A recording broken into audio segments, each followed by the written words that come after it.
Senhor, estou aqui.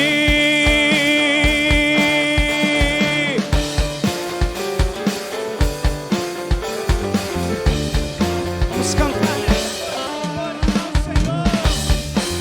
Aleluia. Diante do trono, Senhor.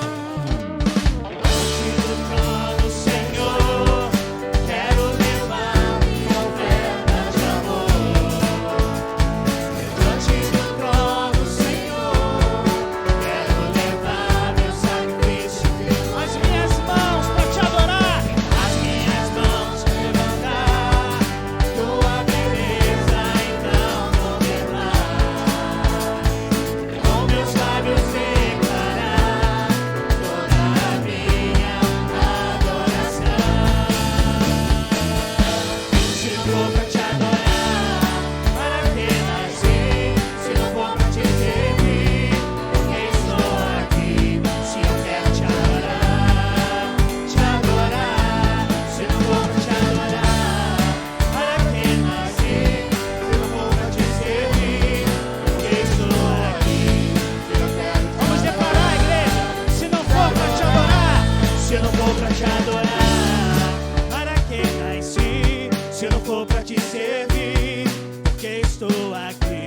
Se eu quero te adorar, te adorar. Se não for pra te adorar, para que nasci? Se não for pra te servir, porque estou aqui? Se eu quero te adorar, vamos declarar. Se não for pra te adorar, para que nasci? Se não for pra te servir, porque estou aqui? Se eu quero te adorar, Senhor, estou aqui. Estamos aqui para te adorar, Senhor. Senhor, estou aqui.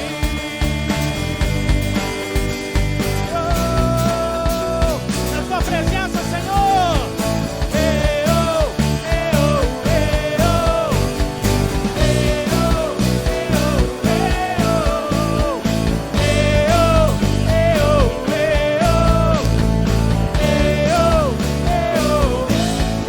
Quero te adorar.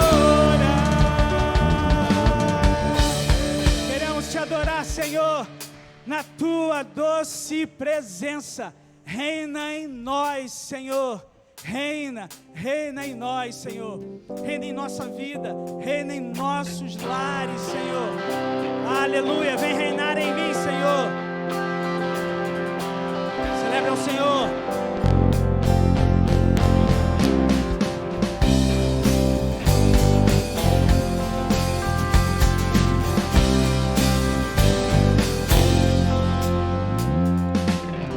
Sobre toda a terra tu és o rei, sobre as montanhas e o pôr do sol. Uma coisa só, meu desejo é reinar em mim, Senhor, reinar em mim com teu poder sobre a escuridão, sobre os sonhos meus. Tu és o Senhor de tudo que sou. Vem reinar, vamos declarar. Reinar em mim com teu poder sobre a escuridão, sobre os sonhos meus. Tu és o Senhor de tudo que sou. Vem reinar em mim, Senhor. Reina, Senhor, em meu pensar, em tudo que eu falar, Senhor. Sobre o meu pensar, tudo que eu falar, faz me refletir a beleza que há em ti. Tu és para mim mais que toda aqui. Diga isso nessa noite, igreja. Diga ao Senhor, vem reinar em mim. Reinar em mim com teu poder sobre a escuridão, sobre os sonhos meus. Tu és o Senhor de tudo que sou. Vem reinar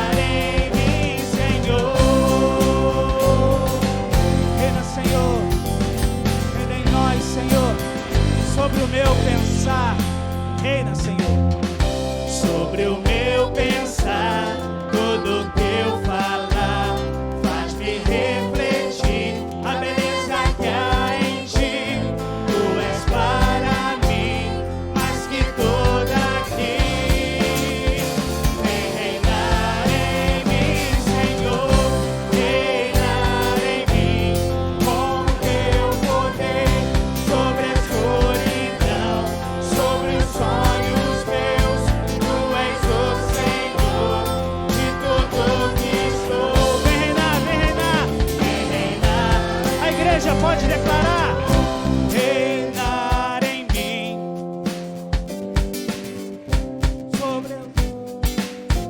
sobre os sonhos meus. Tu és o Senhor de tudo que sou. Vem reinar em mim, Senhor. Vem reinar em mim, Senhor. Vem reinar em nós, Senhor, em todos os momentos das nossas vidas, sobre o nosso pensar, sobre o nosso falar. Reina, Senhor, conduz as nossas vidas para o teu louvor, para a tua glória, que possamos refletir verdadeiramente o que cantamos, Senhor. Refletir a tua presença, Senhor, a tua doce presença, refletir o teu poder, refletir o teu amor, Senhor. Venha reinar, Senhor, em nossos lares, em nossas vidas, em nome de Jesus, Senhor. Queremos nos derramar diante da tua presença, que é notória aqui neste lugar, Senhor. Receba, Senhor. Meu maior prazer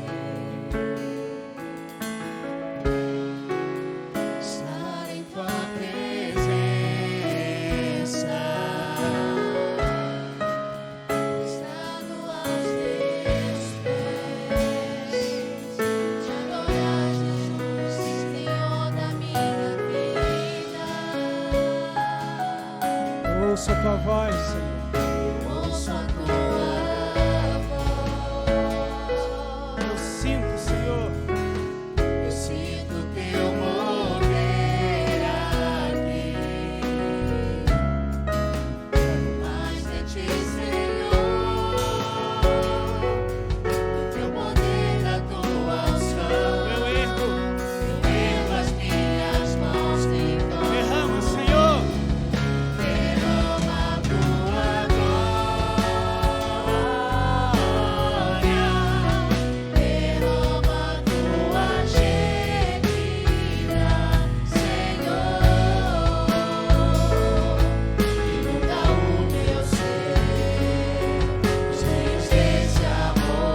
Derrama a tua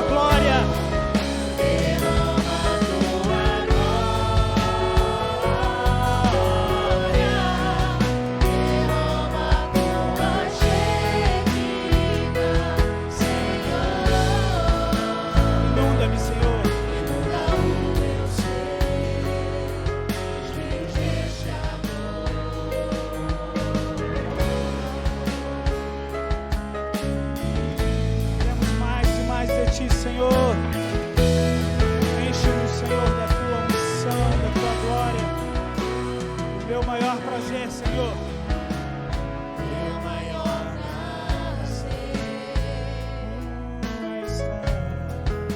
estar em tua presença, estando aos teus pés, te adorar, Jesus, Senhor da minha vida. Eu ouço a tua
seus olhos, querido. Coloque aí a sua vida diante do Senhor, diante daquilo que nós declaramos aqui nessa noite. O desejo do Senhor é derramar de uma forma, de se derramar de uma forma plena e total sobre a nossa vida. Mas nós precisamos ter o nosso coração aberto, a nossa vida diante dele, para que possamos experimentar aquilo que chamamos dessa plenitude de Deus sobre a nossa vida. Feche seus olhos, coloque aí a sua vida diante do Senhor. Peça ao Senhor que Ele derrame sobre você de uma forma plena e total, que Ele possa preencher todas as áreas da sua vida com o seu amor, com o seu espírito.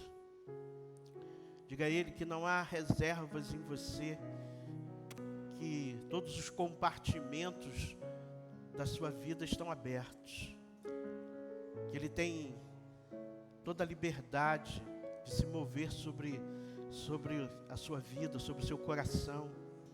Aquilo que o salmista, na sua oração, ele pediu ao Senhor, que o Senhor pudesse sondar. Você pode pedir ao Senhor nessa noite para sondar o seu coração, querido.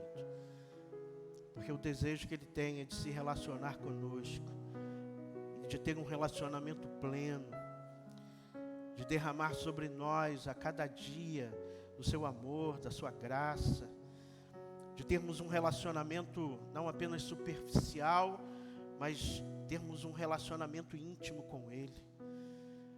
Porque temos, através de Cristo, o privilégio de adentrarmos a sala do trono para adorá-lo, para louvá-lo, para engrandecê-lo, para ouvir a sua voz. Pai, nós nos reunimos aqui, Senhor, nessa noite como igreja Tua, como povo Teu, Senhor, para Te exaltar, para glorificar o Teu nome, para expressar a Ti, Senhor, o quanto nós Te amamos e o quanto somos gratos a Ti, ó Pai, por tudo aquilo que Tu tens feito, por tudo aquilo que Tu tens realizado, Senhor, na nossa vida. Muito obrigado, Pai, mas principalmente pela salvação que temos em Cristo Jesus. Principalmente, ó Pai, por essa tão grande vitória que temos. Nós sabemos que essa vitória não é pelo nosso mérito, mas é pelo Teu amor, ó Pai, que nos alcançou, que nos resgatou, que nos transformou, através da presença do Teu Espírito em nós, através daquele dia em que confessamos a Jesus, o Teu Filho, como Senhor e o Salvador da nossa vida. Muito obrigado, Pai, porque temos a certeza de que o nosso nome está escrito no livro da vida, e queremos viver, Senhor, de uma maneira em que o Teu nome seja glorificado através da nossa vida, do nosso comportamento, das nossas ações, das nossas palavras, Senhor, porque em tudo nós queremos refletir, Senhor, a pessoa do Teu Filho Jesus. Nós queremos, Senhor, de fato, por onde passarmos e aonde estivermos, nós queremos ser, ó Pai, deixar o perfume de Jesus, o doce, maravilhoso perfume de Jesus, a presença, Senhor, Tua que traz vida, que traz renovo, que traz esperança, ó Pai. Senhor, toma a Tua igreja diante de Ti, faz em nós e através de nós aqui aquilo que seja a Tua vontade, Senhor, soberana e absoluta. Toma, Senhor, cada vida, cada família aqui representada nesta noite, ó Pai. Tu conheces a cada um, a história de cada um, as circunstâncias que cada um estão enfrentando. Talvez existam pessoas hoje aqui na Tua casa que passam, Senhor, por problemas, Senhor, que só Tu conheces. Talvez numa dimensão e que aos olhos humanos sejam impossíveis de serem solucionados. Mas nós cremos que Tu és o Deus das coisas impossíveis, ó Pai. Nós cremos que Tu és o Deus de milagre. Nós cremos que Tu és o Deus que abre, Senhor, portas e fecha portas. E a Tua palavra nos diz que porta que tu abres, ninguém pode fechar. Como a porta que tu fechas, ninguém pode abrir, ó Pai. Porque não há nada e nem ninguém que se compare àquilo que tu és. Tu és o Deus invencível, imbatível. Tu és o Rei dos reis, o Senhor dos senhores. Aquele que está sentado sobre o trono do universo. E tem o controle absoluto de todas as coisas. E cremos que basta uma palavra tua para que tudo possa mudar.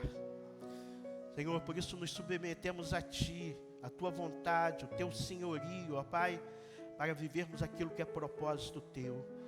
É o que nós Te pedimos e oramos a Ti, Senhor, no nome do Teu Filho Jesus. Amém e amém. Bem, querido, você pode sentar. Muito obrigado. Antes de passarmos aqui o momento, estaremos ouvindo a ministração da palavra. Eu quero compartilhar aqui com os irmãos. Ontem, eu e o Ricardo, nós estivemos na Cristolândia de Alcântara. Mas, prepara aí para mim. Estivemos ali visitando o Jorge, né? Não lembro do Jorge, né? Então, nós fomos a visita lá é uma vez só por mês, é uma horinha só de visita. E nós estivemos ali com ele, foi uma bênção, poder ver o Jorge bem, sendo tratado ali, sendo recuperado. E a gente tirou uma foto lá e fizemos um videozinho. Vamos ver se a gente consegue passar aí, porque estamos com... Vai, pode ir.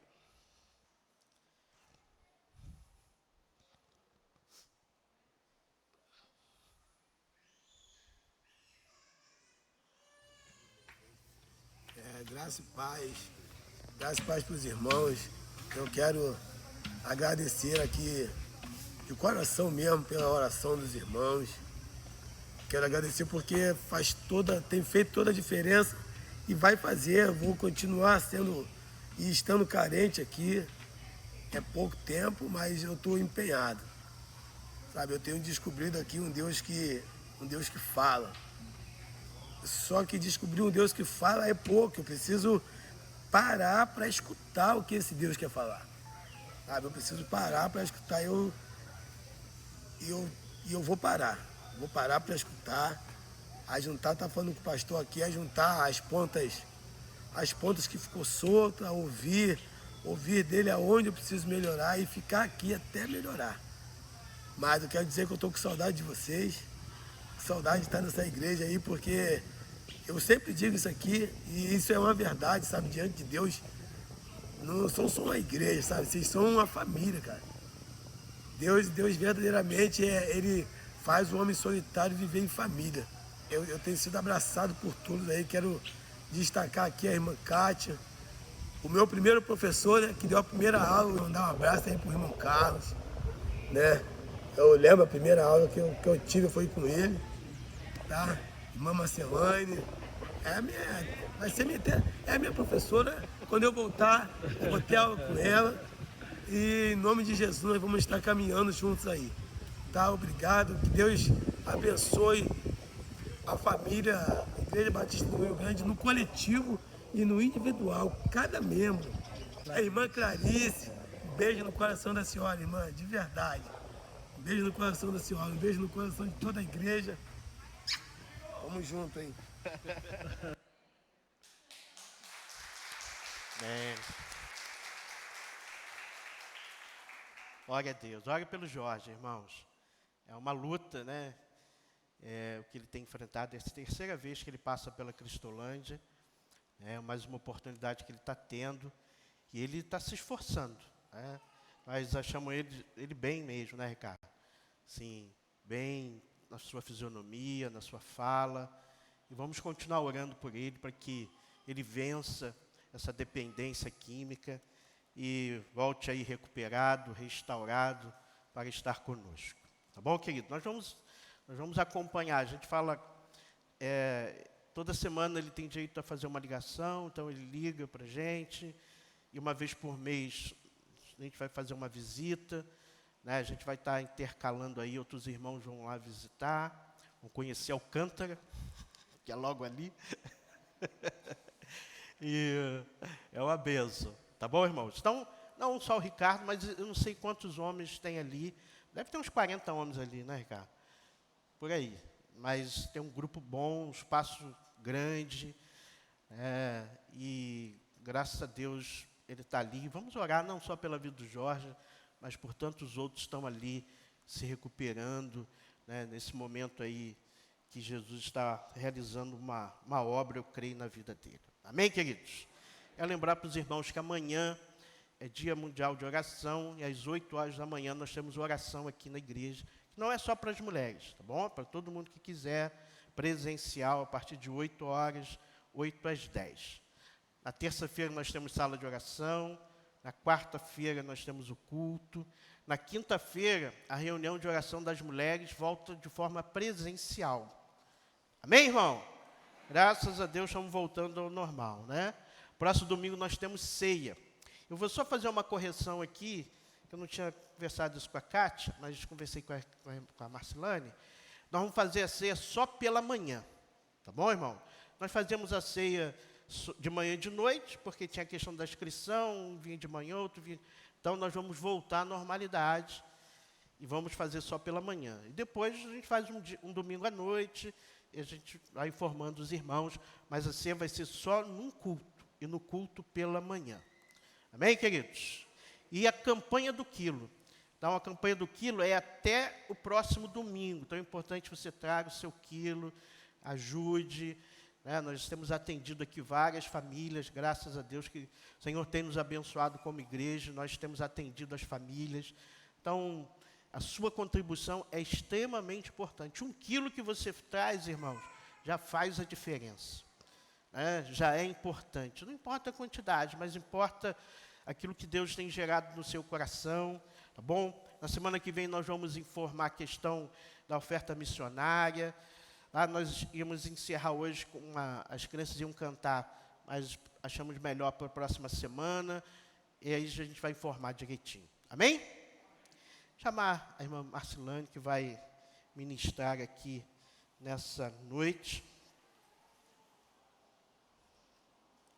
Aquilo que o Senhor já gerou aí no coração dela. Eu quero orar aqui por ela antes de passar a palavra. Vamos orar? Feche seus olhos. Pai, nós somos imensamente gratos a Ti, ó Pai, porque estamos aqui na Tua casa e quando nos reunimos aqui, esse é um momento especial para nós, porque como irmãos em Cristo, nós vivemos essa atmosfera, essa comunhão que é gerada pelo Teu Espírito Santo. Entendemos que nessa atmosfera, Senhor, de adoração, de louvor a Ti, Tu se faz presente de uma maneira especial, pois Tu estás em nós, mas Tu estás neste lugar aqui também. Nós te pedimos, Senhor, que Tu continue a ministrar sobre nós através daquilo que Tu já colocou no coração da Tua filha, e que ela fale, Senhor, daquilo que vem de Ti, que ela seja boca Tua neste lugar, para que o Teu nome seja glorificado e seja exaltado. Colocamos a vida dela nas Tuas mãos. Essa é a oração que eu te faço, em nome de Jesus. Amém e amém. Obrigado, irmão.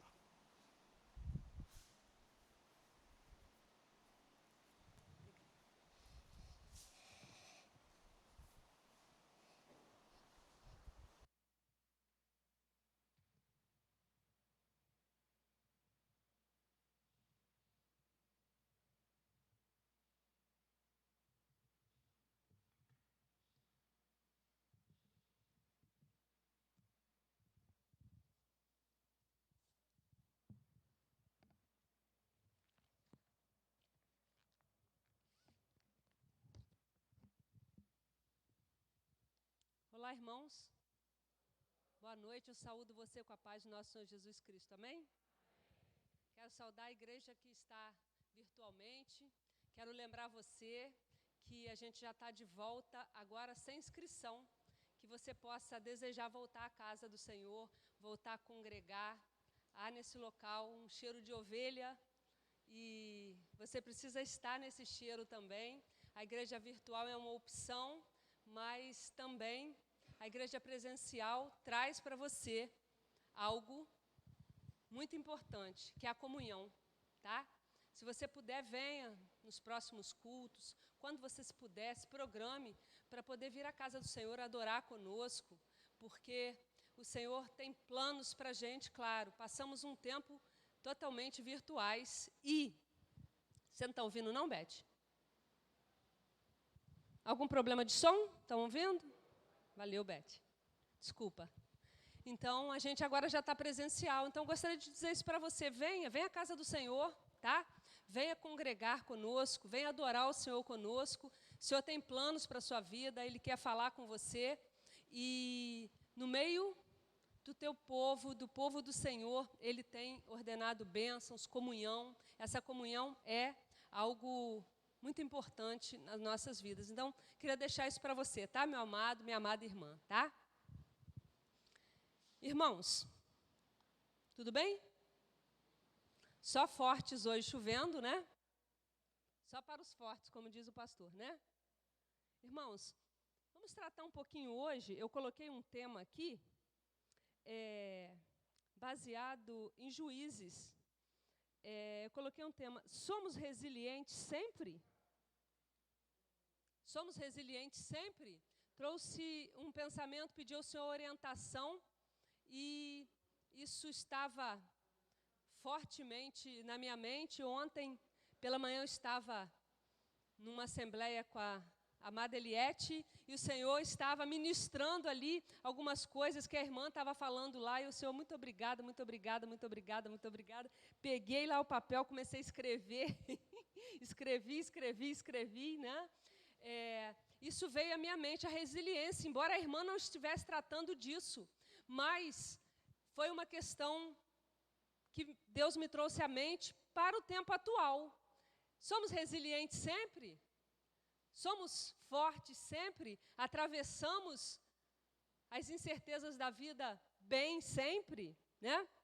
E aí eu leio no dicionário, e resiliência, uma das definições da resiliência é capacidade de se retornar ao estado natural após ser submetido ao estresse ou pressão.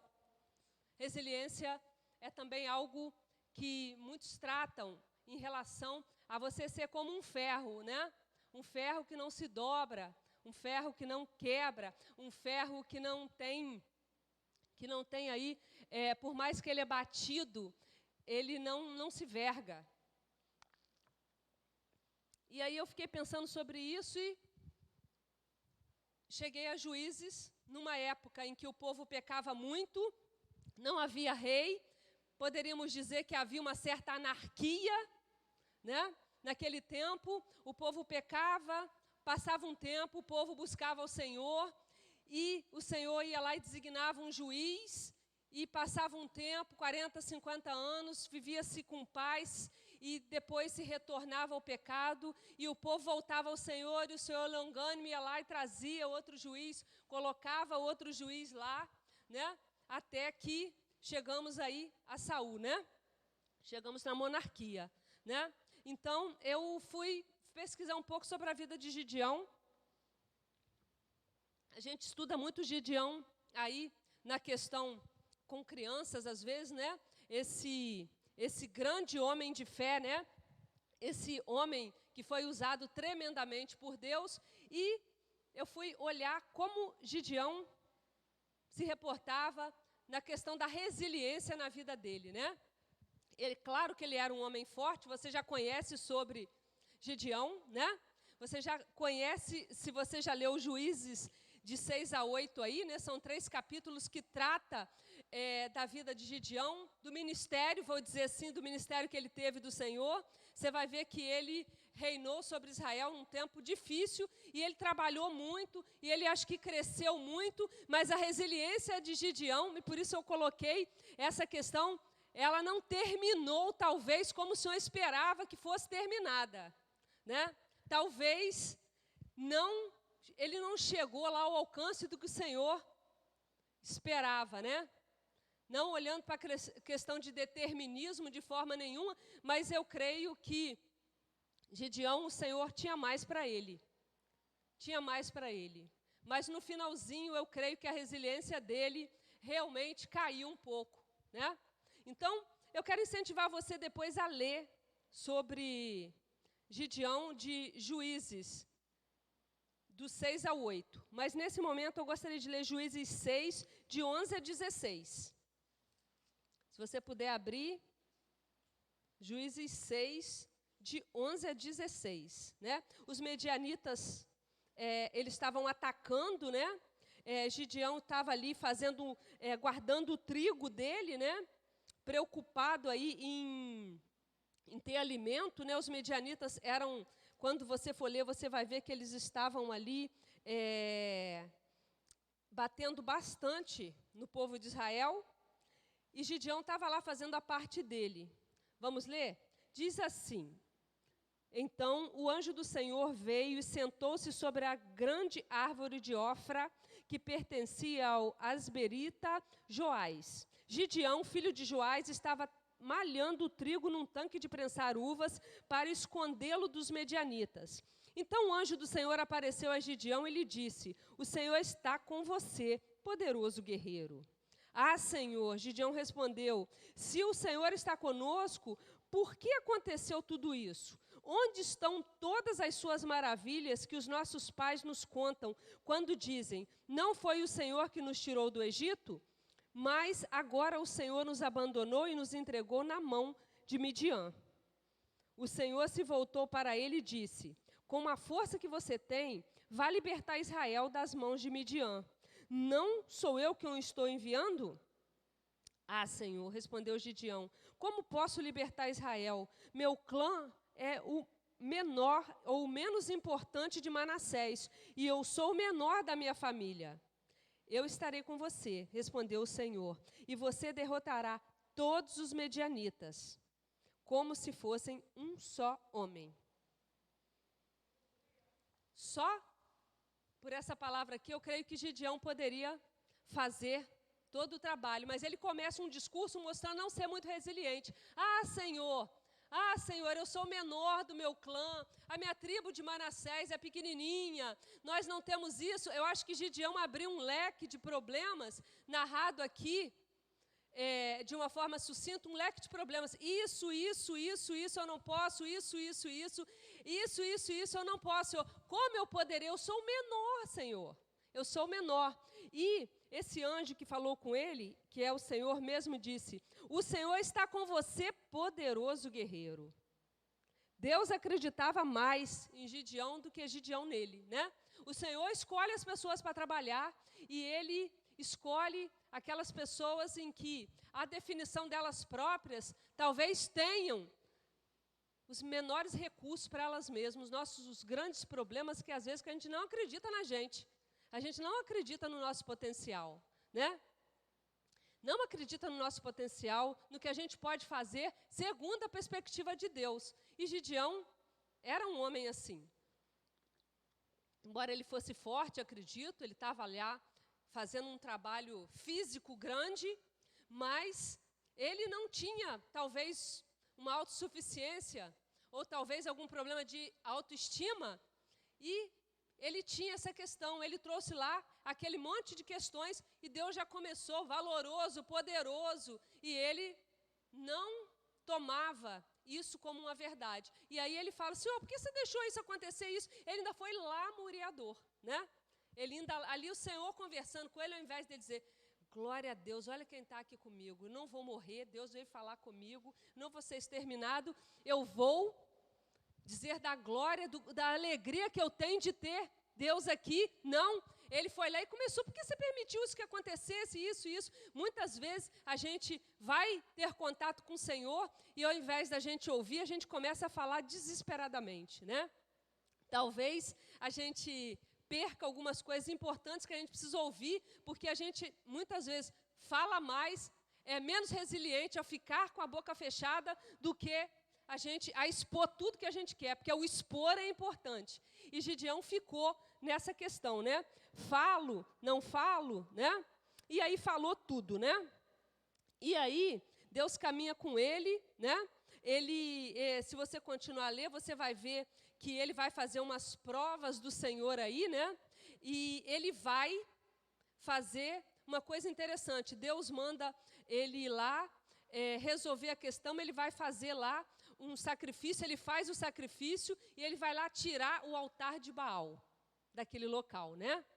Ele vai tirar aquele altar. O que ele faz? Medroso total, ele vai à noite para ninguém ver. Opa, não vou ter problema, né? Aquele negócio, né? Eu vou lá, vou de noite derrubar aquele altar. E ele fez lá todas aquelas questões. Senhor, eu quero saber se tu vai me ajudar. E aí eu coloco, o pastor falou disso até quarta-feira, eu coloco o rolinho aqui, vai ficar seco de fora. Eu coloco, então não chove. Aí segunda vez, chove dentro e não chove fora, né? Ele começou a testar o Senhor, né? Ele não teve a disciplina e a resiliência de olhar que ele estava sendo mandado pelo Rei dos Reis e Senhor dos Senhores, né? Ele não teve essa mente de ver que quem estava com ele, quem faria todo o trabalho era o Senhor, não seria ele, né? E a gente se confronta às vezes com algumas questões e que a gente acha que o trabalho vai parar no meio, né? Então a gente não acredita, né? Não acredita muito naquela questão. Ele derrubou sim o altar de noite, ele teve medo, né? E o pai dele, Joás, falou o seguinte, né? Os homens foram, lá no versículo 31, se você quiser ler, ó, Joás, porém, vou ler para você. Joás, porém, respondeu à multidão. Joás era o pai dele. A multidão hostil que o cercava, porque eles vieram tomar satisfação com Gideão. Gideão, você derrubou aquele poste de Baal, por quê? Porque tu tirou aquilo de lá. Por quê? Veio todo mundo em cima dele. Mais uma vez ele se acovardou, ficou preocupado, diz. Aí o pai dele falou. Joás respondeu à multidão hostil que o cercava. Vocês vão defender a causa de Baal? Estão tentando salvá-lo? Quem lutar por ele será morto pela manhã. Se Baal fosse realmente um deus, poderia defender-se quando derrubaram o seu altar. Um homem inteligente, um homem resiliente. No meio da pressão, o pai dele falou, olha, por que vocês estão defendendo? E os caras, naquela época, a gente sabe que eles vinham mesmo ali para matar, né? Uma matança, assim, bem da cruel, né? Não com tiro, mas enfiavam uma lança lá, né? Uma coisa horrorosa, né? Então, eles vieram e apressaram ele, apertaram o pai dele. Poxa, olha só, Baal pode se defender. Baal pode se defender. Por que ele não se defendeu? O poste foi derrubado. Aí acho que trouxe uma consciência aquele pessoal que estava furioso, né? Então, Joás ajudou no medo que Gideão estava de continuar esse processo, de resolver o problema, né? Então, eu acho que Joás acreditava mais que Gideão podia ter uma mudança de mente, podia acreditar no que Deus queria, e acho que Gideão não acreditava tanto, né? E aí, a gente viu muito a questão da resiliência. Eu quero parar um pouquinho aqui, que a gente vai percorrer mais uns trechos desses 3 capítulos, e falar com você, entre 2011 e 2012, havia-se muito material, inclusive na MCM, sobre resiliência. Era uma época em que a gente precisava estar resiliente, a gente precisava resolver. Se você vem em 2020 e olha para 2011, você vai dizer que você não tinha problema, né? Você não tinha problema, mas quando a gente não tem problema, a gente inventa problema, né? A gente inventa problema. Então, a resiliência era assim, algo assim, como o pastor disse hoje, o empoderamento feminino, né? Era um cruz da época, né? Peguei 2011, 12, 13, isso aí. Quem for acompanhar as literaturas evangélicas mesmo via. Olha, uma pessoa resiliente tinha algumas coisas assim, até com uma bomba do lado, né? Ou seja, podia suportar tudo, podia trabalhar com tudo, né? E Gideão era um homem frágil, mas era resiliente, né? E aí, a verdadeira realidade da resiliência. A verdadeira realidade da resiliência é que ela só funciona se houver um Deus que acredita em você e você acredita nele. A resiliência só funciona em você e ele vai agir através de você se você crê no que você crê, como o pastor fala, né? Não adianta se você não crê. E a gente vê a continuidade disso quando a gente olha aí para a vitória de Gideão no capítulo 7, né? Ele precisava de gente, ele não tinha exército, ele não tinha nada, ele era um homem sem aparatos de guerra, né? Ele não tinha o que precisava se ter alguém para fazer uma guerra naquela época, ele não tinha os instrumentos. E aí o Senhor veio providenciar. O capítulo 7 diz aqui, ó, de madrugada, Jerubaal, o nome dele foi alterado, Gedeão era melhor, Jerubaal é bem feio, né? Vamos dizer, mas tinha um sentido lá, né? Tinha um sentido. Mas, de madrugada, de novo, ele era medroso de novo, isto é, Gideão, e todo o seu exército acampou junto à fonte de Arode. O acampamento de Midian estava ao norte deles, no vale, perto do Monte Moré. E o Senhor disse a Gideão, você tem gente demais para eu entregar Midian nas suas mãos. Por quê, irmãos? Porque no final, se você for olhar, no final do 6, se você for procurar nos dicionários, você vai ver que o Senhor já estava dando uma orientação de que ele ia arrumar o exército para ele. Deus ia mandar os homens, né? Deus ia mandar os homens. E ele disse, o Senhor disse a Gideão, você tem gente demais para eu entregar Midian nas suas mãos, a fim de que Israel não se orgulhe contra mim, dizendo que a sua própria força o libertou. Anuncie, pois, ao povo que todo aquele que estiver tremendo de medo poderá ir embora do monte Gileade. Então, 22.000 homens partiram, ficaram apenas 10.000.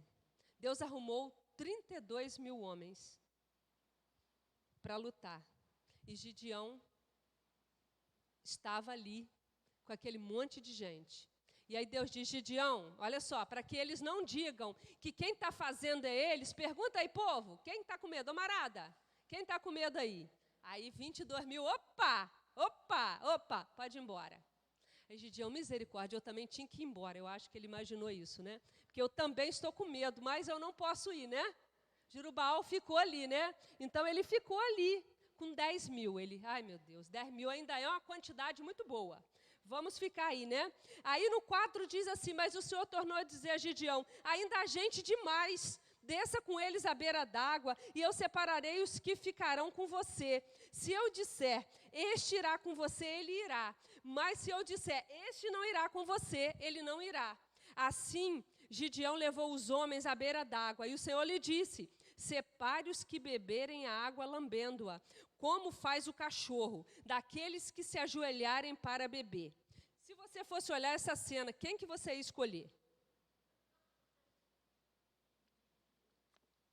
Quem que você ia escolher? Eu vou dizer quem eu escolher. Eu escolher aquele educado que abaixou e pegou a água na mão e bebeu. Né? Eu escolher, para a minha visão humanista, eu escolher aquele que pegou a água. Né? Mas o Senhor não os escolheu. E aqueles lá, entre aspas, mal educados, que lamberam a água, foi que o Senhor falou para ficar com eles, ó. O número dos que lamberam a água, 6 aí, ó. Lamberam a água, levando-a com as mãos à boca, foi de 300 homens. Todos os demais ajoelharam-se para beber. O Senhor disse a Gideão, com os 300 homens que lamberam a água, livrarei você e entregarei os midianitas nas suas mãos. Mande agora todos os outros homens. Gideão mandou os israelitas para as suas tendas, mas reteve os 300. E estes ficaram com as provisões e as trombetas dos que partiram. E aí, irmãos, Gideão, tô furada na furada de novo. Tinha 32.000, era eu, fui a 32.000, vim a 10, agora tem 301 comigo, né? Tem 301 comigo. Irmãos, a resiliência é igual à fé. Ela precisa permanecer na nossa vida. É um exercício a fé. É um exercício a caminhada, né? Nós estávamos falando sobre isso agora há pouco. Agora há pouco a gente estava falando sobre isso, né, Jefferson? Agora há pouco falamos sobre isso. O exercício de se caminhar na fé, né? Porque a gente estava falando de tentações, de provações, né? Na classe lá de batismos, né? E a resiliência é isso. Gideão, ele teve essa gente toda, esse pessoal foi embora, ele voltou a ter um problema e ele continuava com medo.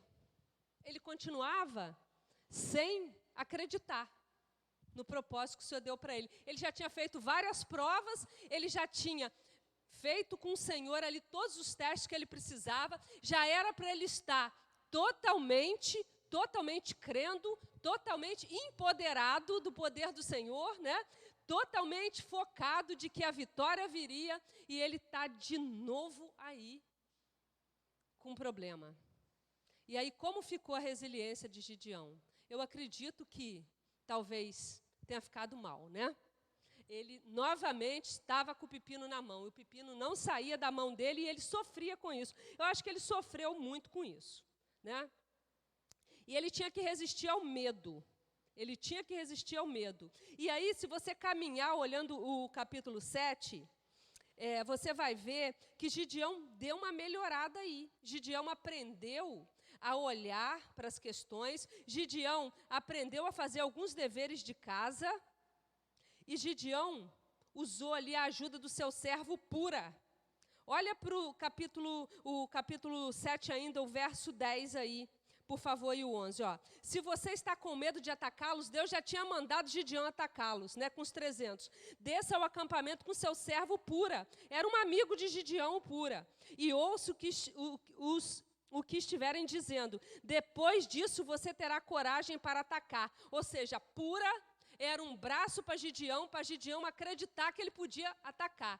Veja que Deus não nos deixa sozinho. Deus coloca sempre alguém ali para te dar uma força. Mesmo quando você está achando que não tem ninguém, tem alguém ali para poder te dar uma força. Deus não te abandona.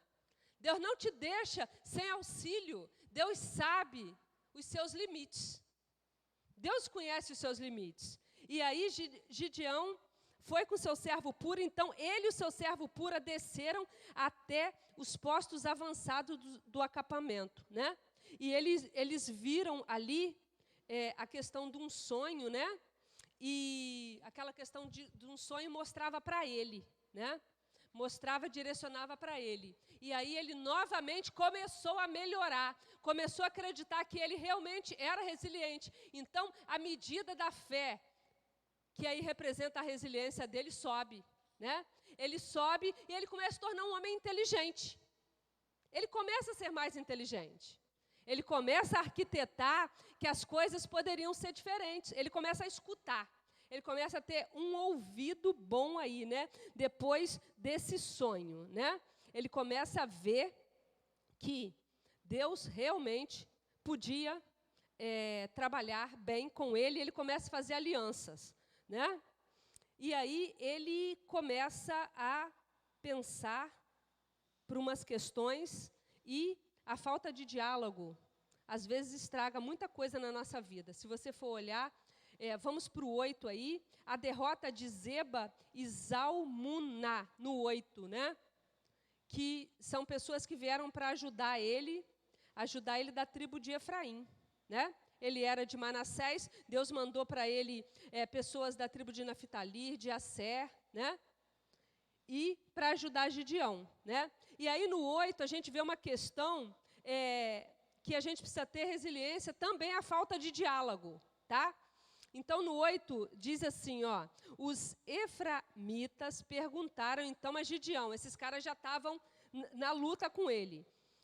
Perguntaram então a Gideão, por que você nos tratou dessa forma? Por que não nos chamou quando foi lutar contra Midian? Ele já tinha ali obtido uma vitória contra os medianitas, né?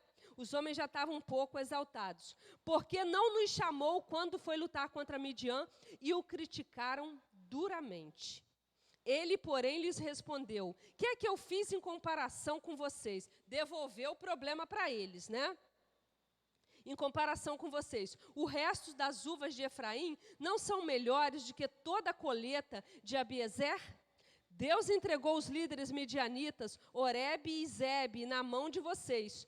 O que pude fazer não se compara com o que vocês fizeram. Diante disso, acalmou-se a indignação deles contra Gideão, né? A falta de diálogo ali Era algo que aqueles homens estavam até preparados, embora foram ali para ajudá-lo, para matá-lo. Estavam até preparados para matá-lo, né? Estavam preparados ali por causa de um problema, e essa questão das uvas aqui, não vou entrar nelas, mas era uma questão para eles da época, né? Ele precisou dialogar, ele precisou jogar, infelizmente, na face daqueles homens, né? O que eles não fizeram. E aí os homens rapidinho se acalmaram, né? Isso nos mostra que muitas vezes a gente precisa ter resiliência para ter diálogo com as pessoas. A gente precisa ter paciência. A gente precisa ter condição de ouvir exatamente o que a gente precisa ouvir, que muitas vezes a gente não quer ouvir, né? A gente às vezes não quer ouvir. Às vezes a gente tenta ajudar as pessoas respondendo de acordo com as atitudes dela, não conforme Deus quer que respondamos, né? Eu anotei isso aqui porque Gideão começou a aprender a ser gente grande diante de Deus, né? Ele começou a aprender a analisar fatos para mudar as suas estratégias, né? Muitas vezes a gente escuta as pessoas e para ajudá-las, a gente ajuda ali segundo a nossa expectativa e não de acordo com a expectativa da pessoa, né? A gente às vezes não é empático, né? A gente fala tanto de empatia, né? Empatia, tal qual resiliência em 2011 e 12, é algo muito comum hoje. Ah, você precisa ser empático, você precisa ser empático, você precisa ser empático. Mas você é empático? Eu sou empática? Eu me coloco de acordo com o que a pessoa traz para você? Eu me coloco de acordo com a dor do outro? Eu sei a dor do outro? Se eu quero ajudar, eu pelo menos analiso de acordo com ela, ou eu julgo o que ela me fala e tento ver com os meus olhos e não com os dela? Isso é um exercício, irmãos. Isso é um exercício. Isso é um exercício quando você vai ajudar alguém. E nós, como somos crentes, que nós queremos ajudar o outro, nós temos a necessidade de olhar para o outro com empatia, com amor.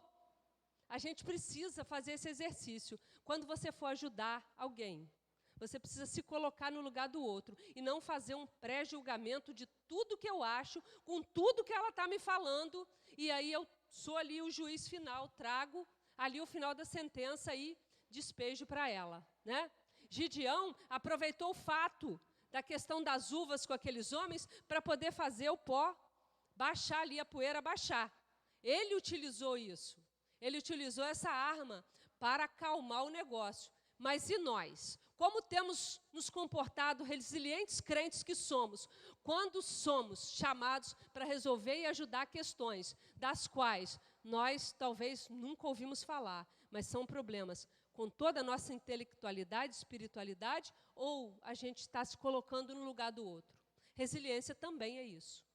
É se colocar no lugar do outro. É sentir a dor do outro. É saber aonde aquilo dói mais. E a dor do outro, a gente não sente. A gente fala dela, julga ela, mas a gente não sente.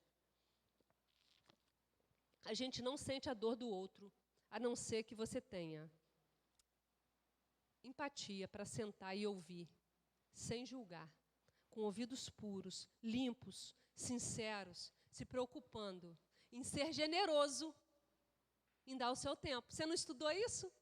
Generosidade com o tempo? Seja generoso, é um tempo de escassez da generosidade. Seja generoso, dê o seu tempo ao outro. Dê o seu melhor para o outro. Ajude o outro. Ah, ninguém me ajuda. Tem certeza? Tem certeza que ninguém te ajuda? Ou você não se permite? Ou você não se permite ser ajudado? Ou você já tem um pré-conceito de tudo que você acha que não vai ser resolvido? Hein? Como está essa questão na sua vida? Porque você é quem Jesus conta nesse momento. É com quem Jesus quer que a gente caminhe aí firmemente para pregar o Evangelho, né? Na van que a gente estava voltando ontem, as mulheres fizeram uma assembleia, né, Eliette? Rapidamente fizeram uma assembleia, escolheram a nova diretoria lá do órgão para 2022, né?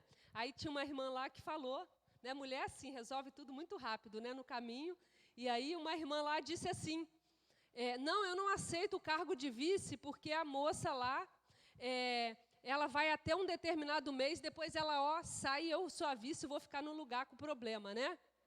Eu não vou aceitar esse cargo. Aí tinha outra irmã lá, não, aceita sim, nós vamos te ajudar. Nós vamos te ajudar, pega que a gente te ajuda, né?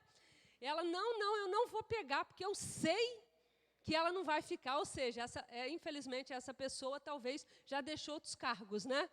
Deixou aí pela metade. Quantos cargos pegamos e levamos até o final, né? Vem aí 2022, precisamos aí de líderes, né, pastor? Tem muita coisa para ser feita. Precisa-se de líderes. Ah, mas eu não posso, mas eu ajudo, Você vai, eu vou contigo, eu estou aqui. Mas você fica aí, qualquer coisa o tiro bate em você e eu faço assim, né? Qual a disposição da igreja em ser resiliente, em ajudar? Sem olhar se vai ter problemas, porque problema vai ter. Problema nós vamos ter, porque falou em pessoas, tem problema, né? Falou em pessoas, tem problemas. Mas eu quero deixar você aí pensando sobre 2022, que tipo de liderança você pode fazer a despeito do que você acha. A despeito do que você pode pensar em problemas que você vai ter. Nas lideranças temos que olhar para o Senhor e se alinhar com aquele que é dono da pasta, né? Que é o pastor. Eu não concordo com o pastor. Olha, quando você está numa questão ministerial, você está sujeito e debaixo de uma hierarquia. Você tem que aprender a lidar com ela. A lidar com ela até dando a ela feedback negativo. Eu não gosto disso, não gosto disso, não gosto disso, não gosto disso. Mas, sendo sincero, né? Você precisa ser ético, né? Resiliência está ligada à ética também, né? E você vai lá e fala, e não surte efeito nenhum, você também não vai sair por aí falando dos outros, né? Você vai ser ético, né? Eu tenho um conhecido, né? E a gente discutiu umas questões há um tempo atrás, ligada à vida profissional dele. Ele estava tendo problemas na empresa, né? Muitos problemas, e ele estava tendo um problema com uma pessoa lá, um gerente do RH. E aí, aquilo estava fazendo mal a ele, e ele pontuou todas as questões, e depois, assim, me deu a condição ali de dar uma palavra. Eu falei assim, mas você também não é ético. Aí ele, não, eu falei, não, você fala dele também, você quer que ele faça as coisas para você, e você reage a ele só, você não está agindo, né? E aí, ele deu uma digerida nisso, a gente voltou a conversar, e aí o que ele fez com isso? Uma pessoa muito inteligente, abençoada, uma pessoa de Deus, foi lá, conversou com o rapaz do RH, podendo até ser perseguido para demissão, mas ele teve peito para fazer isso, foi lá, conversou, se alinhou, ele não era do RH, ele não é do RH, se alinhou com a pessoa entendeu, e ele disse para o gerente de RH, olha, fulano, nós temos que ser éticos. E o homem não é evangélico, mas a gente tem que ser ético. Ética não passa pelo evangelho. E aí o rapaz do RH, mas é mesmo, a gente tem que ser ético, né? E aí o rapaz se alinhou com ele com o rapaz, e eles continuaram a perpetuar na empresa a questão da ética. E ele veio me falar há mais ou menos uns 20 dias, que ele falou para mim, Marcilane, um outro gerente lá veio me agradecer. Me passou um áudio, me mostrou o áudio, que a gente tem que andar com ética mesmo. Ou seja, ele está disseminando algo que deveria estar com ele, mas nunca é tarde para começar. Ele começou uma corrente dentro daquela empresa do bem, da ética, de mudança. Independente do que façam com você, mesmo que você haja ou reaja, você tem que ser ético. Você tem que ser ético. E ética não é algo que seja do mundo secular. Ética é dentro da igreja também. São valores que a gente precisa ter. São valores que a gente tem que guardar, firmes, dentro de nós. E esse rapaz, ele está fazendo uma corrente, vamos dizer assim, do bem dentro daquela empresa. Ele está mudando, porque ele está falando na liderança, porque ele é um líder a respeito de ser decente, independente se são decentes com eles. Ele está mudando isso aí. Então, acreditar que os seus bons valores podem impactar a vida do outro, pode impactar sempre. Mas depende de você, depende de mim, tá? Vamos caminhar aí. Então, essa falta de diálogo trouxe a Gideão aí um pensamento, né? Ele trabalhou no diálogo, e aí, caminhando aí no capítulo 8 ainda, do 18 ao 21, a gente vê que ele teve uma grande coragem aí. Vamos ler, por favor, 8, de 18 a 21, por favor.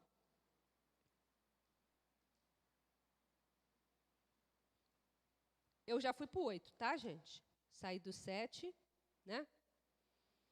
Então perguntou a Zeba e a Zalmuna: como eram os homens que vocês mataram em Tabor? Eram como você, responderam. Cada um tinha um porte de um príncipe. Gideão prosseguiu: aqueles homens eram meus irmãos. Mataram os irmãos dele. Mataram os irmãos de Gideão, né? Aqueles homens eram meus irmãos, filhos de minha própria mãe. Juro pelo nome do Senhor que, se vocês tivessem poupado a vida deles, eu não mataria vocês. E Gideão voltou-se para Jéter, seu filho mais velho, e lhe disse: mata-os. Jéter, porém, teve medo e não desembanhou a espada, pois era muito jovem. Mas Zeba e Zalmuna disseram: venha, mate-nos você mesmo. Isso exige coragem de homem.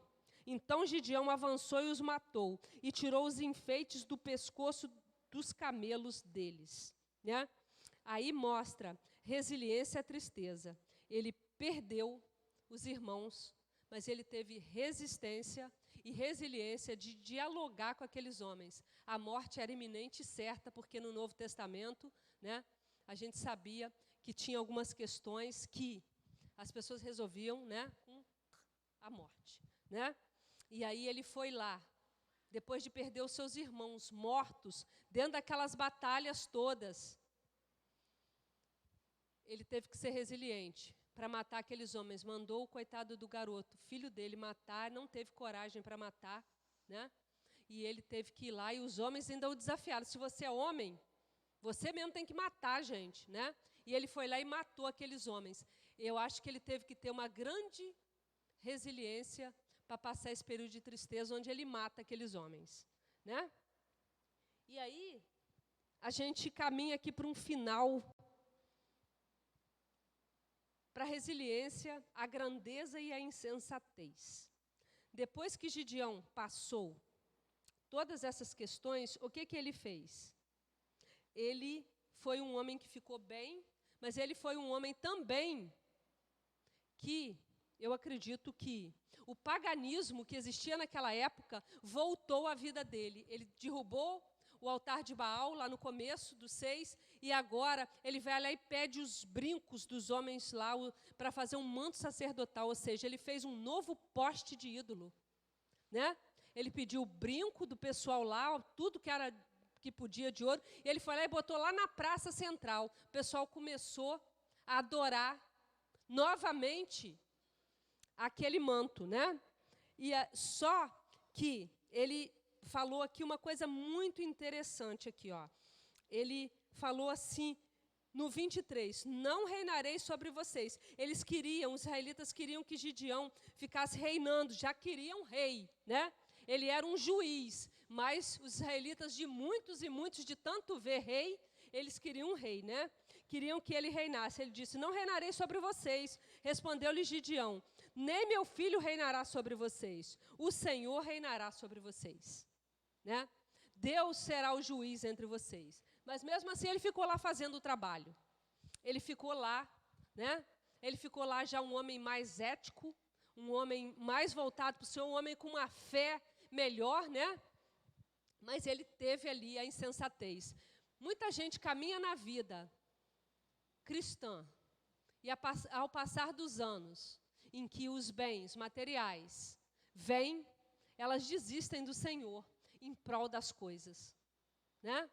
As coisas falam mais alto do que Jesus. Né? As coisas, as posses. Né? E eu creio que isso foi um pouco latente na vida de Gideão. Ele foi um homem que saiu da insensatez para a sensatez, e ele foi sábio, e ele decaiu quando ele fez aquele manto sacerdotal e colocou lá para as pessoas adorarem, né? Ele teve uma queda. Então, o quanto na sua vida as coisas, se você as recebeu, se você as tem um dia, valem mais do que Jesus, né? Por isso que muitos e muitos caminham sem Jesus quando as posses chegam na vida delas, quando o dinheiro traz os benefícios para a vida delas, né? Lembre-se disso, um dia que você tiver coisas, as coisas nunca vão poder te levar para o céu. As coisas nunca vão poder substituir Jesus. As coisas não trazem salvação. Não vão te levar para o céu os bens materiais. Sem nada viemos e sem nada iremos daqui. Eles podem te trazer conforto, eles podem te trazer alegria, eles podem te trazer um prazer momentâneo, mas eles não vão caminhar com você para o céu. A única coisa que você vai poder colher no céu são os dividendos do que você semear aqui. Os dividendos, sim, você vai poder colher no céu, que são os galardões. Fora disso, você não vai levar nada daqui, tá? E aí, aqui no final, no 27, diz assim: Gideão usou o ouro para fazer um manto sacerdotal que ele colocou em sua cidade em Ofra. Todo Israel prostituiu-se, fazendo dele objeto de adoração, e veio a ser uma armadilha para Gideão e sua família. Foi uma armadilha. Ele criou aquilo, e aquilo tomou uma proporção do qual ele não pôde lidar com aquilo. Foi uma cilada. Foi uma cilada para ele, né? E o 28 fala: assim Gideão foi subjugado pelos israelitas e não tornou a erguer a cabeça. Durante a vida de Gideão, a terra desfrutou paz 40 anos. Gideão foi subjugado pelo povo que o Senhor levantou ele para liderar. Mas os 40 anos em que ele esteve na liderança, o Senhor foi fiel a ele. O Senhor foi completamente fiel a ele. E Gideão, com a questão da resiliência, de tudo que ele aprendeu, que ele subiu, quando ele chegou no auge e que ele desceu, ele não soube lidar com isso, né? Infelizmente, ele não soube lidar com isso. Isso é uma advertência muito séria, né? Isso trouxe muita tristeza, né, para ele. Eu imagino, eu acredito que sim. E o 33, caminhando para o final, diz assim: logo depois que Gideão morreu, os israelitas voltaram a prostituir-se com os balaíns, cultuando-os. Entregaram Baal-Berite como seu Deus. Baal-Berite como seu Deus, e não se lembraram do Senhor, o seu Deus, que os tinha livrado da mão dos inimigos, dos seus inimigos em redor. Também não foram bondosos com a família de Jerubaal, isto é, Gideão, pois não reconheceram todo o bem que ele tinha feito a Israel. Olha só. Ele, além de ter um desfecho triste, o que acontece? Nem havia bondade para com a família dele. Esqueceram. O homem reinou 40 anos, foi esquecido. Se você foi esquecido em algum momento na sua vida de tudo que você fez para alguém, lembre-se que Deus não esquece de nada que você fez. Tudo é entregue ao Senhor. O que você faz, o homem talvez não te vai ser grato, mas Deus reconhece isso, tudo está anotado diante do Senhor, tá? E aí, a gente precisa ser resiliente para algumas coisas como cristão nesse tempo. A gente precisa medir o nosso nível de comprometimento com Deus. A gente precisa ser humilde, principalmente na bonança, para não se perder. A gente precisa dar amor àquele que não te retribui com nada. A gente precisa ter empatia com todos, ser prático e não ter falácia, tá? A gente precisa realmente praticar o amor, né? E aí eu gostaria que você repetisse comigo algo que eu gostaria que você pensasse sobre isso. Se você entende que essa palavra vem do Senhor para a sua vida nesse dia, né? Eu ainda escrevi aqui, ó, a questão de se pregar a fé é que você já ouviu essa palavra um monte de vezes e nada foi feito na sua vida para mudar isso?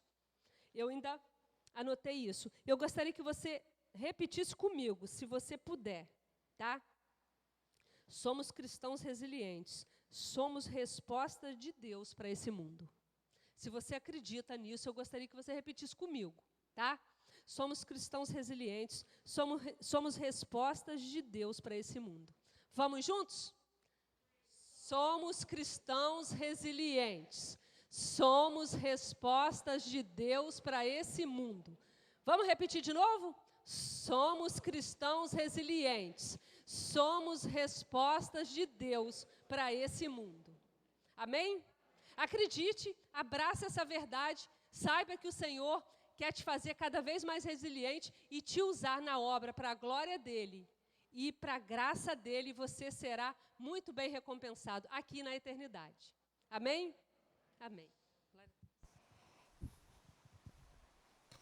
Ministério, pode subir também.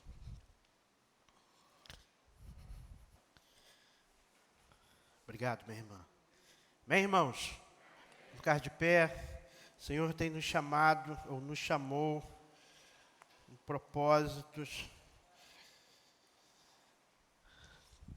Enquanto eles estão aqui se organizando, vou repetir que é o que eu tenho já falado algumas vezes.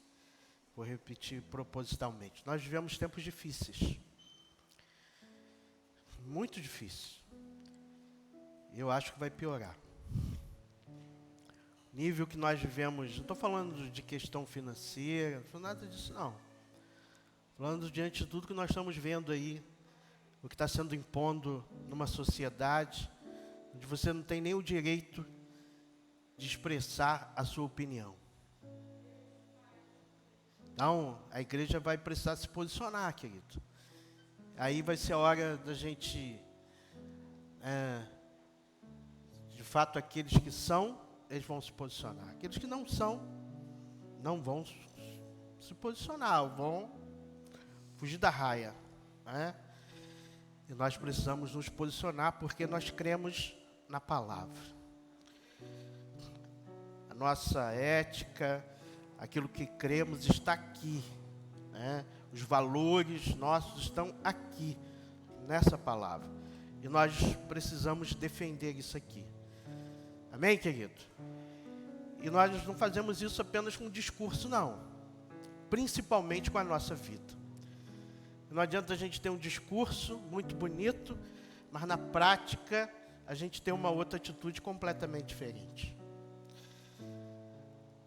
Então nós precisamos, com a nossa vida, com atitudes e com um discurso, precisa estar junto, né? Vivendo pela fé.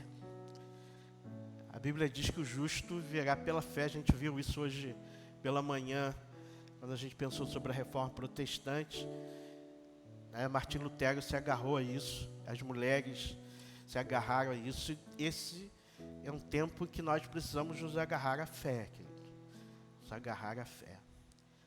Você acha que só vai pegar para pastor? Vai não, para todo mundo. Amém? Vamos adorar o Senhor e depois nós vamos orar. Vamos colocar a nossa vida diante do Senhor.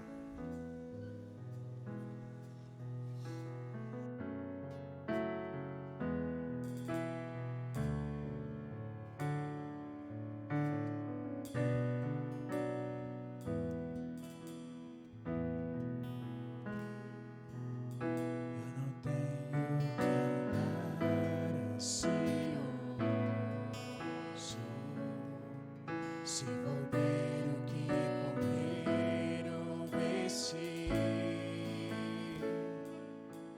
se o Senhor veste os lírios do campo, o que mais não fará por mim? Eu não tenho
nosso futuro está seguro nas mãos do Senhor.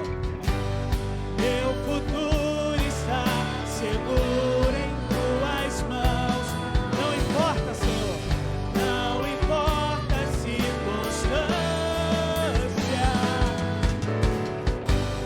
permanecerei firmado nas promessas que o Senhor me. Eu declaro: confiarei em Ti, Senhor. Minha esperança está em Ti. Não há maior prazer do que saber que o meu Deus. Vamos declarar, igreja, nessa noite, em nome de Jesus: confiarei em Ti, Senhor. Confiarei em Ti, Senhor. Minha esperança está em Ti. Não há maior prazer do que saber que o meu Deus cuida de mim. Confiarei em Ti, Senhor. Confiarei em Ti. Confiarei, Senhor. Confiarei em Ti. Confiarei em Ti, Senhor. Confiarei em Ti. Faça nesse momento uma oração ao Senhor e cante: confiarei em Ti, Senhor. Mesmo que as circunstâncias, mesmo que aquilo que está à minha frente diga que não, diga que é chegado o fim, mas nessa noite, Senhor, eu tomo uma posição diante de Ti, Senhor, e eu declaro: confiarei em Ti, Senhor. Eu confio em Ti, porque o Senhor é fiel. Se o Senhor me prometeu, o Senhor há de cumprir. O Senhor tem promessas de liberado para as nossas vidas, querido. Declare em nome de Jesus: confiarei, confiarei em Ti. Mesmo na dor eu confio, Senhor. Confiarei em qualquer circunstância. Oh, eu confio, Senhor. Confiarei em Ti. Confiarei, confiarei em Ti. Vamos declarar, igreja: confiarei em Ti, Senhor. Minha esperança está em Ti. Não há maior prazer do que saber que o meu Deus cuida de mim. Confiarei, confiarei em Ti. Confiarei, confiarei em Ti. Ei, Jesus. Feche seus olhos, querido, nós vamos orar. Feche seus olhos. Feche seus olhos. Nós vimos aqui que Gideão levantou um exército de 32 mil homens. Mas apenas 300 foi para a batalha. O Senhor disse mesmo para ele, como a Marcelane leu aqui, que era muita gente, que eles iam achar que eles venceram aquela batalha, pela força deles, pela capacidade deles. Mas o Senhor disse: é muito. E 10 mil ainda achou pouco, apesar de ser um número bom. Mas o Senhor ainda é pouco. 300. Imagina lutar contra um exército que tinha aproximadamente 185 mil homens. Com 300 homens. Só Deus mesmo para dar vitória. Só Deus, querido.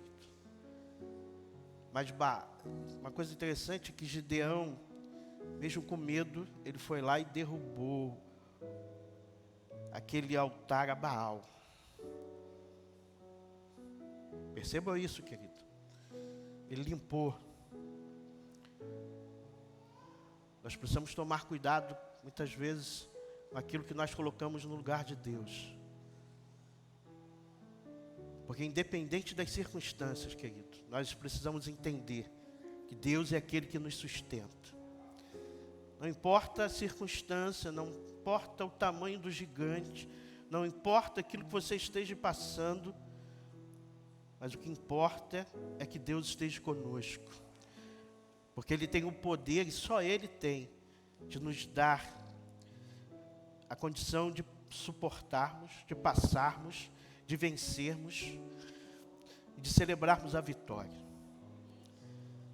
Talvez você entrou aqui, querido, achando que a batalha que você tem para enfrentar é muito grande diante daquilo que você tem como recurso. Mas não olhe para os seus recursos, olhe para o Deus que você está servindo. Mas é necessário se posicionar diante dEle. Nós não podemos estar em cima do muro. Deus está dizendo aqui a você nessa noite, que essa é uma noite de decisão.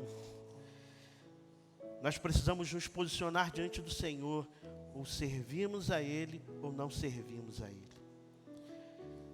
Ou entregamos a nossa vida a Ele completamente, ou não. Ou somos ou não somos. Porque a confiança gera submissão. A confiança gera obediência. A confiança gera o entendimento de que Ele tem o controle da nossa vida. E a confiança vai gerar relacionamento com Ele. E é isso que Ele quer, querido, comigo, com você. Por isso, coloque a sua vida diante do Senhor. Diga a Ele: Senhor, eu quero ser um Gideão nesse tempo. Eu quero ser um Elias nesse tempo. Eu quero ser um Pedro nesse tempo. Um Paulo. Ou então mulheres, como nós vimos pela manhã, que foram mulheres que influenciaram na reforma. Se coloque como servo. Senhor, eis aqui a minha vida.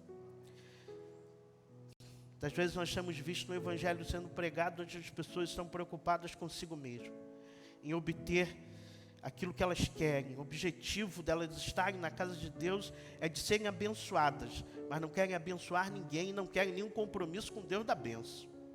Mas Deus está dizendo aqui para você nessa noite que Ele tem bênçãos incontáveis para a sua vida, querido.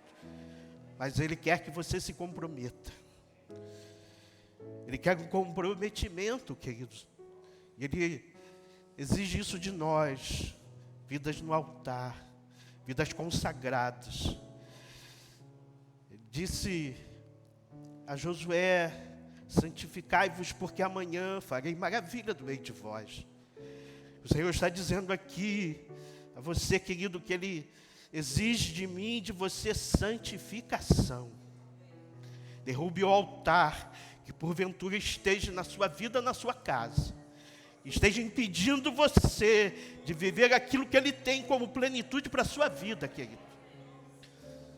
Porque a confiança vai gerar obediência, não esqueça disso. Deus é aquele que está comprometido com quem está comprometido com Ele. E nada e nem ninguém vai nos separar do amor de Deus. Se Deus é por nós, quem será contra nós? Nós somos mais do que vencedores, apesar de todas as coisas, de todas as dificuldades, de todas as lutas, mas nós temos um Deus que peleja por nós, querido. Por isso, se posicione nessa noite. Coloque a sua vida diante dEle. Se permita ser conduzido por Ele. Pai, nós louvamos o Teu nome, Senhor. Rendemos a Ti, Senhor, a honra, a glória, o louvor e toda a adoração. Muito obrigado, Senhor, porque de uma maneira tão especial, Senhor, Tu se faz presente aqui neste lugar de adoração, ó Pai. Sabemos que Tu habitas em nós, mas o Teu Espírito está aqui, ó Pai. A tua presença é algo real no meio da tua igreja, Senhor. Muito obrigado pela tua palavra, Senhor, através das canções, através da palavra lida e pregada. Muito obrigado, Senhor, pela tua voz, Senhor, aqui nesta noite, trazendo sobre nós aquilo que tu desejas, ó Pai. Tu conheces a cada um, o coração de cada um, as circunstâncias que cada um enfrentam, as batalhas, as vitórias, Senhor, mas pois só tu conheces. Eu te peço, Senhor, que tu nos ajude. Nos ajude, Senhor, a vivermos naquilo que cremos. Nos ajude, ó Pai, a sermos instrumento nas tuas mãos. Nos ajude, ó Pai, a sermos obedientes a Ti, a vivermos aquilo que seja a Tua vontade, a cumprirmos na nossa vida o Teu propósito, a termos relacionamento contigo, a confiarmos em Ti não apenas por palavras, mas sobretudo com a nossa vida. Senhor, sonda a cada vida aqui, se há algo, Senhor, na nossa vida, ou se há algo no meio da Tua igreja, ó Pai, Senhor, que não Te agrada, Senhor, se há algo no coração, no nosso coração, como aquele altar a Baal foi derrubado, ó Pai, que Tu possas fazer com que ele caia por terra, no nome de Jesus. Pois nós queremos estar diante de Ti, ó Pai, plenos, para vivermos a plenitude de uma vida que só Tu pode nos dar.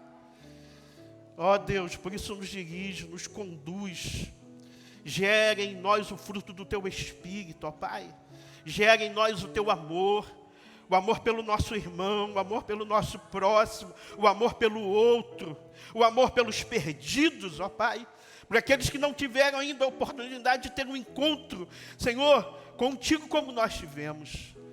Como igreja, nós queremos ser instrumento nas Tuas mãos neste lugar, para alcançar as crianças, para alcançar os adolescentes, os jovens, os homens, as mulheres, Senhor, para ser instrumento nas Tuas mãos sobre a vida de famílias, Senhor, que estão destruídas, que vivem debaixo de guerra, que vivem debaixo de adultério, ó Pai, que vivem debaixo de maldição. Nós queremos ser instrumento nas Tuas mãos, porque sabemos que Tu és aquele que muda histórias, Senhor, que Tu transforma a maldição em bênção. Senhor, que Tu transforma a guerra em paz. Senhor, que Tu transforma, Senhor, a doença em vida, em cura, porque Tu és aquele que pode fazer. Ó Senhor, usa-nos, usa-nos. Nós confiamos em Ti. Colocamos a nossa vida diante de Ti, na certeza, Senhor, do Teu amor, do Teu cuidado, do Teu mover sobre a nossa vida e sobre a nossa casa, ó Pai. Senhor, consagramos a Ti a nossa vida. Consagramos a Ti o nosso coração, a nossa mente, ó Pai. Senhor, faz em nós e através de nós aquilo que seja vontade Tua, ó Pai. Vontade absoluta Tua nós queremos viver. E a Ti, Senhor, a honra, a Ti a glória, a Ti o louvor e a Ti unicamente, Senhor, toda adoração. Pois reconhecemos que sem a Tua presença e sem a Tua direção nada podemos fazer. Somos dependentes de Ti. Essa oração que eu te faço, te pedindo, Senhor, que o Teu amor, que a graça e a paz de Jesus, o Senhor e Salvador da nossa vida, que a presença poderosa do Teu Espírito Santo esteja sobre a Tua igreja neste lugar. E sobre todo o Israel de Deus espalhado por esse mundo, hoje e para todo sempre, no nome de Jesus. Amém e amém. Deus os abençoe, querido. Vamos adorar o Senhor. Enquanto eles estão adorando, se você trouxe seu dízimo, a sua oferta, você pode